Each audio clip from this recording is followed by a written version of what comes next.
This whole time we've been talking about memory and bias, but what about language? Language is the foundation of all thinking and knowledge and is made by humans. Isn't it crazy to think that we created languages to communicate? Language is a system of spoken and written communication and varies cultures to cultures.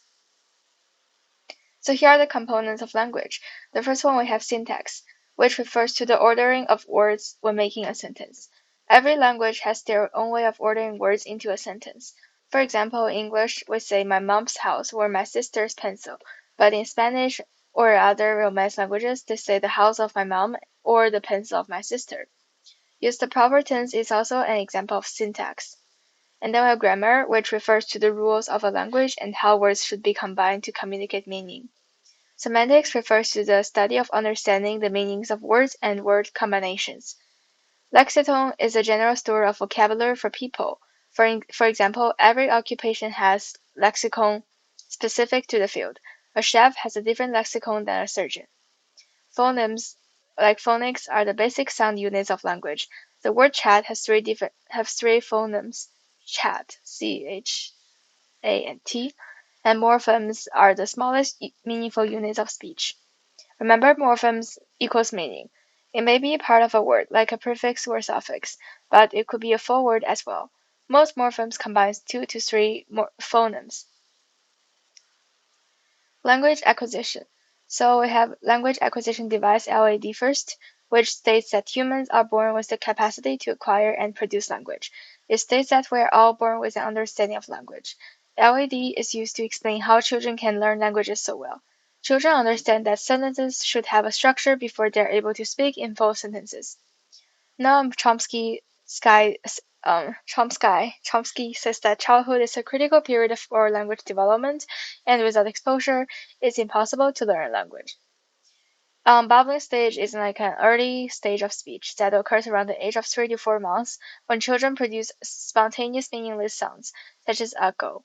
It's basically when they use phonemes that aren't from your language.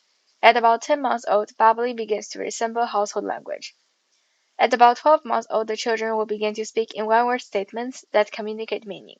For instance, if they see a cat, they might say kitty in an excitement. At about 18 months old, children begin to speak in two-word statements, like get a ball, want food, and I tired. And the two-word stage of speech when the children speaks is like a telegram, called telegraphic speech. These statements usually consist of one verb and one noun. At about 24 months old, language develops into full sentences very rapidly. Overgeneralization grammar rules without proper use and exceptions. For example, a young children might say, I go to the park, because they think they can add ed to anything in the past tense. However, this is an overgeneralization of the rule because there are exceptions, such as go. Linguistic relativity hypothesis. Benjamin Wolf's hypothesis is that language controls the way an individual thinks about their world. People that speak different languages have different perspectives on life depending on how complex their language is. Limitations on vocabulary creates limitations in how individuals see the world. In other words, people that are bilingual might describe themselves differently, depending on the language they're speaking in. The more languages you speak, the more word power you have. It's really good for your brain and really expands your capabilities. Some believe that there are two main parts responsible for acquiring language. First is Broca's area, which helps with the production of language and language expression. It is in the left frontal lobe, and if they were to be damaged, we will have trouble speaking. And second, we have Wernicke's area that helps with the understanding of language.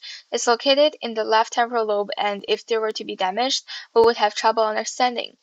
Aphasia is the impairment of language that occurs when either the Broca's area, which is also known as expressive aphasia, or Wernicke's area, receptive aphasia, is damaged. Depending on which type of aphasia one has, one could be able to speak language but not understand it and vice versa. Isn't that weird to think about? We talk about aphasia in my previous video, so please review that as well. Thank you for listening.